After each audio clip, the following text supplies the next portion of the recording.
So I want to go ahead and talk about this real quickly because, the biggest thing that we got going on right now is that EA is screwing up their licenses ownership when it comes to Star Wars. And of all the people to give the license to Star Wars, it would be EA. Not a good idea. And there's been a lot of people talking about how long of a contract EA has with it. You have the fact that people are just not generally impressed, and it's the fact that they've canceled yet another Star Wars game. And this was supposed to be an open world Star Wars game, and it got canned. So, so far EA is not looking good when it comes to it. In fact, I think a lot of people are saying that they probably are losing more money when it comes to just hanging on to the licenses ship for Star Wars and not even making a single good game, for that matter. They've only got two, and they're not really generally popularized. We'll put it in that perspective. But we're not talking about EA, just to save my mind from it. To save my mind from crashing, I'm going to instead talk about Disney's side of things, considering Disney owns Star Wars in general. They own the film rights, they own whatever else they want to do with it. And, let's put it this way. In terms of the film direction of Star Wars, it's a little half and half. I say half and half because, technically they've only made 4 films total. You have Star Wars Episode 7, Star Wars Episode 8, Solo, and Rogue One. Now, let's put it this way. When it comes to the main Star Wars formula, the main Star Wars trilogy, the after trilogy rather, 7 was met with somewhat okayish reviews. The biggest complaint was that it was too similar to A New Hope, which I can kind of agree with. It was kind of similar to that of A New Hope, but I enjoyed it to some degree. I enjoyed it. But then you have the fact that Star Wars Episode 8, The Last Jedi, a lot of people just did not like it. A lot of people just generally hated it. I personally kind of liked it, but I think the biggest thing that me and Delmar had agreed upon, both 7 and 8 aren't memorable enough. They're not as memorable as, the original trilogy, or for that matter, the prequels. Surprising to say, I know, but the prequels were good on their own. I would say at the time, the least favorited Star Wars film was Episode 2, and that was because it was fairly weak. You had the climax at the end, which was really good, but the build-up to that point was just so weak and dull that you would end up skipping scenes just to get to the better parts of the film. Literally, the main plot of the prequels was to talk about Anakin Skywalker, the origins of Darth Vader. And when you've got the main premise of your main character, supposedly main character, mind you, of Anakin Skywalker, and you want to skip that and instead get to the part where Obi-Wan Kenobi is investigating about the clones and stuff, that's not good. That's not good at all. But that's the weakest of the bunch. I actually liked 7 and 8 to some degree. I can see why people hated them, but I kind of like them to some degree. That being said, then you have the actual Star Wars stories. The first one was Rogue One. And the story premise was you got a team of people who are trying to retrieve plans of the Death Star and how to destroy it. What do you do with that concept? How do you work on it? Only to watch the film and realize it was really good. It was really good. My only complaint with it is that Leia has a little too much eyeliner. You can't really do CG with some people. Some people you can do really well. Like the main commander. He was actually really good. I was like, not bad. They did really good. Leia, around the eyes concept, you kind of need to work on that. It's oh, God almighty, that was not good. Everything else, though, was terrific. I actually enjoyed it, Rogue One, better than I thought I would. I thought that I was thinking to myself, it's how do you make a story out of something like that? How do you do it? How? After watching it, I was like, I regret everything that I said, and I love Rogue One. Then you have Solo.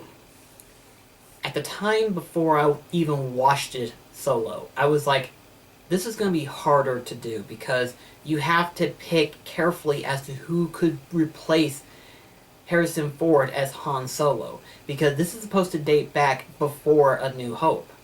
Obviously, because this is basically the origin of Han Solo. So it's like, how do you do that? How are you going to do that? The simplest answer?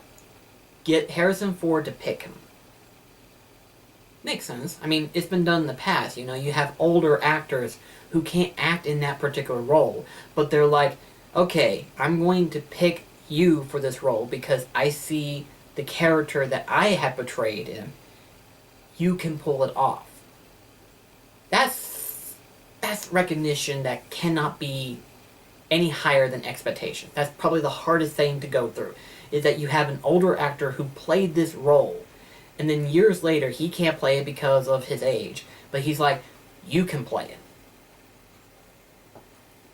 That would be too much for one person to handle. But the person that they had for Han Solo, I was like, I mean, maybe, but I don't see Han Solo. I don't. I want to take back that statement now because I saw Solo when it came out on DVD. Right after it came out on DVD, in fact. We watched it, and I enjoyed that film. That was really good.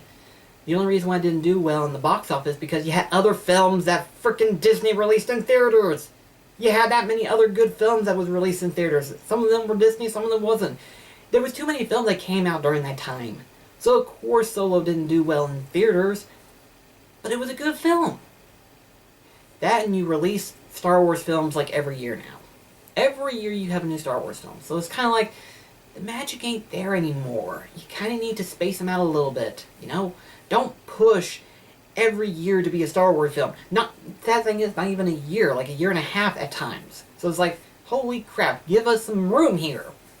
Yet for some reason, when it comes to the Star Wars stories, Rogue One and Solo were actually really good films. I was really impressed with that. I actually remember those two better than do the other two, which is weird. So it's like, when you've got a film that doesn't heavily involve the Jedi or a Sith, you have something. When you've got a film that does focus on those two elements, they lose track on what it really is. Like, even some people have done videos that's like saying, Disney doesn't know how lightsabers work. I can kind of agree with that. I can't. I can definitely agree with it. They don't really know how lightsabers work. You know, it's like, technically, whenever you touch a lightsaber, you're going to lose a piece of yourself. If a lightsaber cuts you, guess what? That arm is no longer there, and you have instead a robotic arm. Especially if you're a Skywalker of the family trend. If you're a Skywalker, you're going to lose your hand. And that seems to be a trend. It wasn't until I was told this, and I was like, yeah, Leia's like the only other one, and that's only because she's not wielding the lightsaber. She can control the Force, but she doesn't wield a lightsaber, so yeah, that is a trend.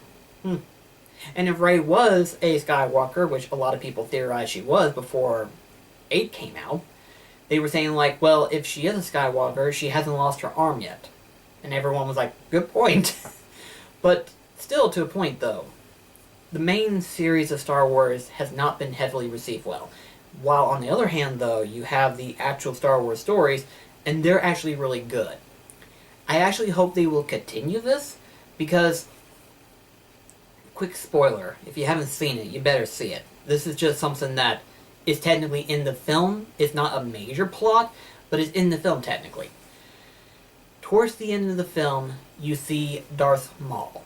Now, technically speaking, Darth Maul didn't really technically die.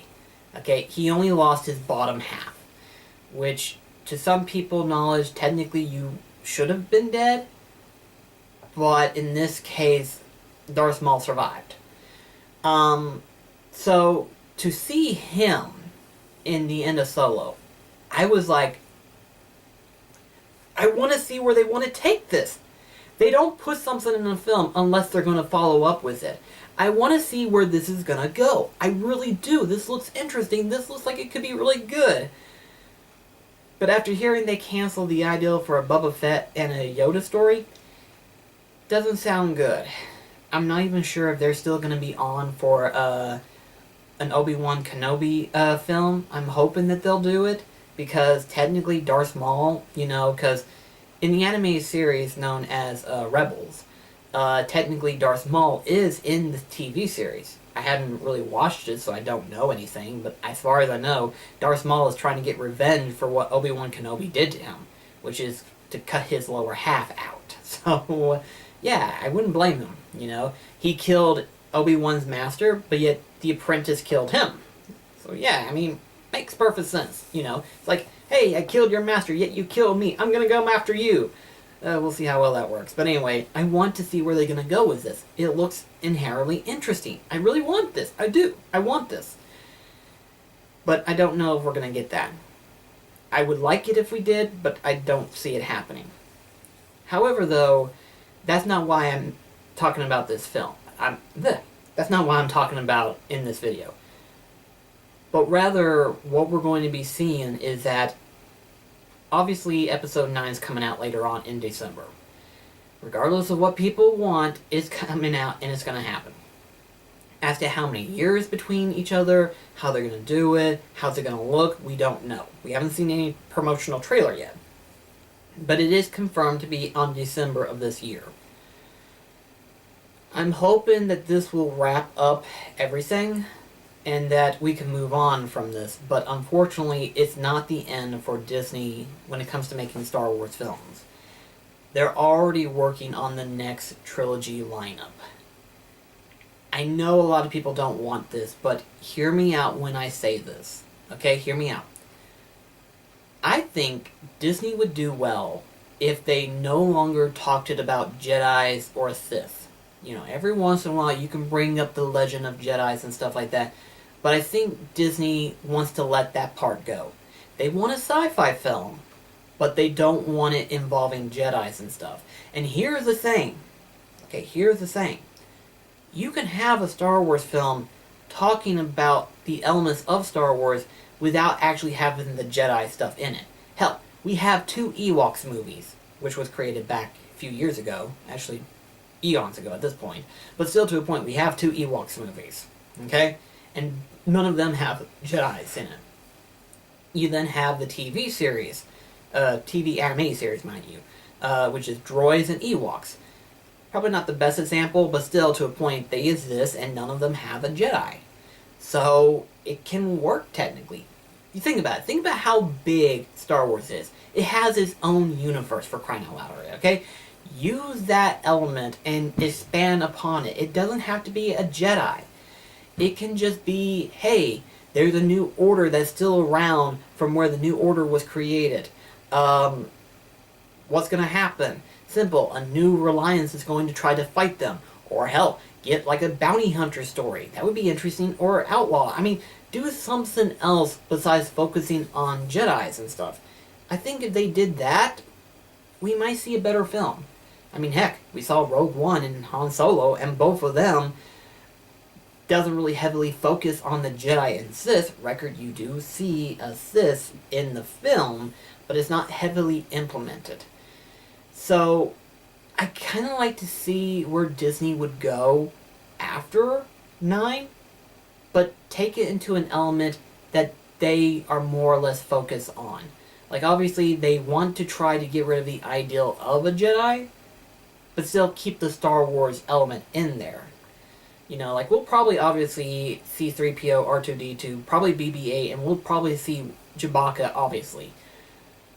But to see the layout of Star Wars, but change it differently, would be interesting to see. Will Disney take that risk, though? I think that's going to be the question. Will Disney take that risk, get rid of the Jedi ideal, and instead work on a Star Wars film that doesn't focus on Jedi, but rather reference it as a legacy instead? That would be interesting. And then on the last film of the trilogy, Rey comes back and tries to fight off the New Order and stuff, Again, try to do it with less Jedi talk and more of the universe itself. You know, that would be interesting to see. Like, honestly, I think a lot of people were still hyped up to see a Boba Fett movie, but unfortunately that's not going to happen from the way it sounds. And I'm sure some people were like, yeah, I'd kind of like to see a Yoda story. But of course, from what details are saying, that's not going to happen either. I just want Disney to be careful with how they're going to present a Star Wars film, but do it in a way that they feel comfortable with it, you know. Obviously, when they talk about Jedis, they obviously aren't familiar with them, but when it comes to everything else, they do, because technically the groundwork was laid out for them, you know. So, who's to say where this could go from here on out? I am kind of looking forward to the future of Star Wars films, but I'm hoping that Disney does a little bit better when it comes to making these films. Like, obviously, they want to get rid of the ideal of Luke, Leia, and Han entirely, but they want to try to move on to a new universe entirely of Star Wars. But I don't know, you know. Keep in mind, Disney paid out a lot of money for Star Wars. I don't know if they got that money back by this point, but keep in mind it's $4.1 billion. $4 billion for that matter. So it's like, that's a lot of money. So Disney has a lot to make up for when it comes to reaching to that goal of what they paid out for. Obviously they're looking to it, and they probably got it back probably to some degree, but it's not met with high expectations. But who's to say, really? Again, I could be wrong. I am kind of expectation. EA's definitely not going to do anything with it, so hopefully Disney will take that out of the way, but from what people said, they still have 4 years of a contract. But maybe maybe Disney will be like, hey, EA, where is the next game for Star Wars? And EA will like, and it's like, not for you. We're going to give it to someone else. Bad EA. Bad EA. It's just, I hate companies that take good ideals from good people, good directors and everything. So many things that were good about this one, and then they just flat out cancel it in favor of what they truly want, which is absolutely the opposite of how the thing is now. It's like, hey, we got God of War, which won Game of the Year award. We have Spider-Man. We have so many good single-player games came out 2018. Yet some of these people believe that online microtransaction games is the thing? Are you that dumb? I need to stop, or otherwise I will rant for an entire hour. I have done this before. Which I probably will do that again. But still, to a point, I'm going to try to stay away from that subject, because I will just twitch so badly. Anyway, though, guys, let me know in the comments below. What do you feel about Disney when it comes to Star Wars films? Are you enjoying them? Do you like them to some degree? Or are you like everybody else and you hate them? Let me know in the comments below. But I'll see you in the next video.